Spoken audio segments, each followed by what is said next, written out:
Thank you, Dr. Wooten, and good afternoon.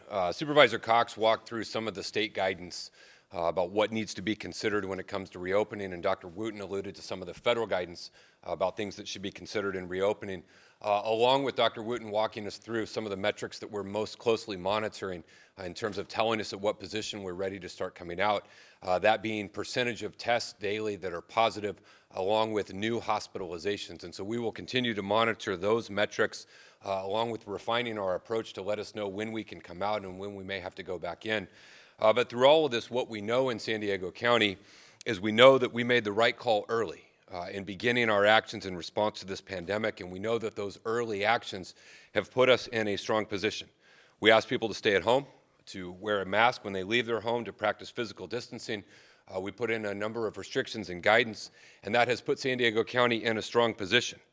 We also know that this has been hard. It has taken a heavy toll on our economy, our employers, our employees, our mental and physical health, and the social bonds that hold our community together. It's impacted each and every one of us. But we also know that if we don't come out of this situation with the same care and caution, with the same adherence to public health, the available data, the expert advice we get from the medical community, the information that guided us into this situation, if we don't adhere to that same source of decision-making and caution when we come out, we could easily throw away all of the progress and all of the sacrifices that have been made today. There are some out there who are calling for an immediate return to normal right now because our cases are low. But to paraphrase an analogy from a Supreme Court justice, that would be like throwing away your umbrella in the middle of a rainstorm because you haven't been getting wet. The reason we see progress to date is because of the actions we've taken, because of our focus in particular on the month of April, and we must be very careful and very deliberate that as we come out of our current posture, we do it at the right time, with the right planning, and with the right focus. It would do us no good as a region to come out irresponsibly in a way that could set us in a horrific situation as it relates to the integrity of our healthcare system. We have to see this through. There can be no economic recovery without the right planning, testing capacity, and health system efforts to ensure that as we begin to ease, we can do it in a responsible way, in a consistent way, in a way that's in the best interest of our region.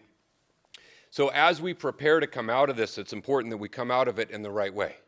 And that means that over the next coming days, we all have some work to do.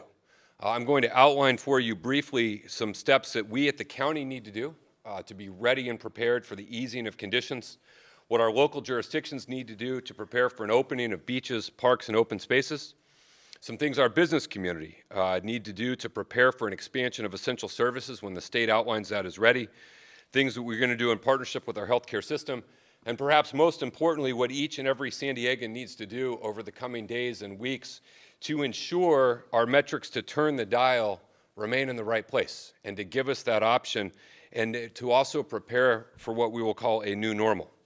So let me start with the County of San Diego, the things that we need to do over the last 2 months of April. It starts with continuing to develop our plan for testing, tracing, and isolation.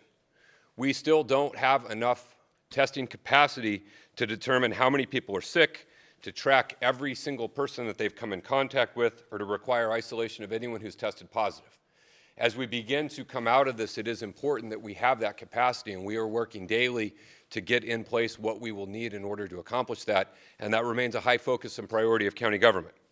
The second is we need to further develop clear metrics for moving the dial. As we begin to anticipate loosening, we need to identify what those exactly are and the timeframes for them, along with clear metrics of if things begin to head in the wrong direction, what we need to know that tells us that we need to move in the opposite direction. We have taken action daily to be transparent and straightforward with what we know and what we don't know, and we want to continue to refine our metrics and models so that we have a real clear insight on what is going to drive continued decision making. And we have to develop a phasing of when we can relax essential business, mass gatherings, and other things to suggest to the state. To be clear, the essential business listing is a statewide order, and any changes to what is an essential business will have to be worked out with the approval and coordination of state government. Those represent a couple key things the County of San Diego has to focus on for the remainder of April. As it relates to parks, beaches, and trails, we need cities and local jurisdictions to start planning on how they can reopen these institutions for active use so people can safely get outside. Now, to be clear, our public health orders from the county provided some restrictions on parks and trails. But under those current restrictions, parks and beaches are allowed to be open today if they meet the requirements of the public health orders. The requirements that we have outlined are four. One, we have closed parking lots at all beaches, parks, recreational facilities, and this was done in an effort to limit overcrowding and to limit travel from one region to another. We prohibited group activities, like a basketball game in a park, playing football, doing yoga. We said you could walk or move through a park, but not stop and have an activity. We closed down play structures and recreational centers, jungle gyms, slides, swings. This was to protect kids from picking up viruses from the contact surfaces at these structures. And we said that cities should close their parks if they cannot ensure physical distancing. Some jurisdictions chose to close them completely. Some, like the County of San Diego, chose to close some and keep others open. But cities remain the ability to be more restrictive than the county public health orders, but not less restrictive. Now, as we move forward, we are ready to begin considering easing the restrictions the public health orders have in place countywide. In the coming days, we're going to release guidance to local jurisdictions around the parameters for them to draft park-specific plans that they would put them in a position to accompany the implementation of those plans along with further easing of the county's public health orders, again related to those four items surrounding parks. These plans that the local jurisdictions are going to be directed to develop will, one, need to be posted at the site of the park and submitted to the county. They will need to limit gatherings to no more than household units in close proximity to one another. They will include facial coverings as practical, sanitation and hygiene procedures, a plan to ensure physical distancing, restricting parking to half capacity in an effort to lower the total occupancy of the parks. If bathrooms are open, they'll need to have cleaning protocols. They'll need to have on-site staff for security to ensure that the restrictions are being met, somebody on hand at each of these locations to monitor and track compliance. Play equipment will remain closed, recreation centers will remain closed, and while there will be no organized team practice, individuals in a household unit may participate in activities together with individuals from that household unit, and they must have enforcement plans worked out with local law enforcement. Our hope is to lift the restrictions on passive recreation, parking lots, and water sports in the coming weeks. But again, pursuant to what Dr. Wooten said, we need to see continued progress on the numbers that we are getting daily, and we need to work with our jurisdictions as they develop plans to ensure that we can protect public health in these outdoor recreation centers. Separate considerations when drafting individual park plans, or jurisdictions might consider separate hours exclusively for vulnerable populations or seniors, separate hours for joggers so there aren't running by walkers, directional trails going in single directions, limiting hours and other things that will be at their discretion. So again, to be clear, the county public health order restricts parks and beaches in four key areas. We are going to work with our local jurisdictions as they develop plans. We're going to continue to monitor the public health situation, and the aim would be to lessen or lower those countywide restrictions to allow for greater access to our parks. When it comes to beaches, we know that there's been a lot of interest and concern around our beaches. Our public health order did prohibit swimming, surfing, paddleboarding, boating, and other recreational activities on the water and beaches, and we are working with our coastal mayors and cities. They have asked us to implement a regional approach so that the guidance surrounding re-entering the ocean in particular is consistent across jurisdiction. We had a meeting earlier with the mayor of San Diego. We've had conversations with other mayors, and today they were convening as a group to come up with a phasing plan that they would like us to consider, that would reinstitute access to the water, but would do it in a phased approach that they believe would be easiest to implement and easiest to enforce. And we look forward to hearing back from the coastal mayors with their recommendations and suggestions, and we look forward to working with them to implement access back to the water when the plans have been developed and when it is appropriate per our public health guidance and direction. Next group we want to work with over the next 2 weeks is our business community. We need businesses to begin planning now for how they will reopen. and what they will do to ensure that their employees and their customers are protected. Many are already doing this. I've spoken to a number of business leaders, and they're working hard to reimagine or rethink how they would operate in light of the ongoing threat presented to us from COVID-19. We are encouraging businesses to reimagine, to redraw, to revisit what they do in order to achieve these aims. And I want to reiterate that the specifics of additional businesses being opened, that authority currently resides with the state of California. We expect that everyone would begin planning so that we could move quickly if the state were to allow it and if the conditions on the ground here warranted it. But we are asking businesses to have in their plans things that maximize telecommuting and telework. Having in place physical distancing and face covering plans for employees and customers, looking into the possibility of temperature checks or health screenings upon entry for employees and possibly guests, having sanitation and hygiene protocols, designated someone on their staff as a health and safety manager to oversee public health ordinances and compliance and ensure uniform enforcement and compliance with the plan that's been listed. Again, the list of essential businesses are set by the state, and we're still waiting for additional guidance on what it could look like. But while we wait for that guidance, we should plan as a region for what that loosening would look like. As it relates to hospitals, tonight we have a call with all of the CEOs of our hospital systems, and we look forward to their continued input and guidance regarding both the status of their personal protective equipment, but also their thoughts and insights on opening up elective procedures into their facilities. And when we get more guidance and feedback from them, socialize out with our public health staff, we will have a greater sense of how we can move forward. So we've outlined what the county needs to do over the next 2 weeks, what we need to do with local jurisdictions as it relates to beaches, bays, and trails, what we'd like our business community to do, and finally, it is what we need the public to do.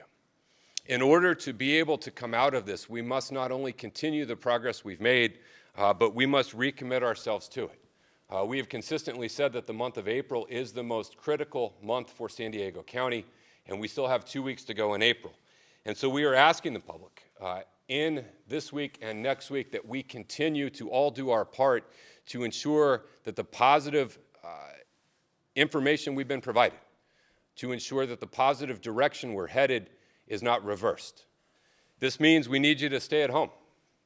If you leave for an essential job or you leave for an essential service, ensure a face covering. Please adhere to the orders, and we have to all accept that even though we are beginning to discuss what it will look like when we come out of this, we are not there today. We have to see continued progress, and we also have to accept that we're talking about a new normal. Until such time as there is a vaccine or a widely available drug treatment for coronavirus and COVID-19, we are likely to continue to see limitations on mass gatherings and limitations on our daily life. Our routine way of life will include physical distancing, face coverings, limitations on gatherings, and we need to all be prepared for a situation where, based on the metrics of that dial, if the numbers and cases begin to increase too rapidly or too severely and it threatens the integrity of our healthcare system, we could be in a position of dialing back. But in order to put ourselves in the strongest position, we need everyone to continue to work with us, to continue to hold fast as difficult as it may be, to continue to be patient in very uncertain times, and to know that we will come out of this. But just as we took great caution to protect the public and put our county in the strongest position going into this, we have to exercise that same caution. We have to exercise that same patience. We have to exercise that same commitment as we contemplate coming out of it. With that, I would like to jump into our charts for our daily updates and reports. Before I go to the first chart, I want to give an update on the testing at the convention center. To date, there have been 116 total tests administered to unsheltered individuals and the support staff at the convention center. 113 have come back negative. 3 of them were inconclusive and will be retested. So to date, we have not had a single positive case out of the convention center. So 116 total, 113 negative. 3 of them were inconclusive and will be redone. We'll go to our charts. Today, we are reporting for today 57 new positive cases, takes us to 2,325. Total testing, you can see today there, 1,310, takes us just short of 34,000 total tests. The next chart is the comparison of total tests versus positives. We'll begin breaking this out on a daily basis so you can see the percentage each day in terms of what that looks like and not just the total percentage. The next chart, our everything chart, has the positives, the estimated recoveries, hospitalizations, ICUs, and loss of life. And there you can see the doubling rate in parentheses for positives. We are currently on our 5-day exponential growth rolling average at 26, doubling every 26 days, hospitalizations at 27, ICUs at 56, and loss of life at 25. Very little change in our motel room updates. We will continue to make available what is needed to address both of those needed. Outreach efforts continue. 211 calls are up, nurse calls are up, epi calls are up, hygiene kits are up. Hand washing stations and toilet distributed remain flat and should be expected to remain relatively flat pending additional requests. Personal protective equipment, an increase in every single category that you see across there. Now more than 2.2 million individual items of personal protective equipment have been distributed. Ventilator numbers down just a bit because only 21 of 23 hospitals reported when we pulled this chart. We do see a slight increase in the number ready to deploy from the county. These represent those coming back from being serviced, and we will continue to update you on all of those. Thank you.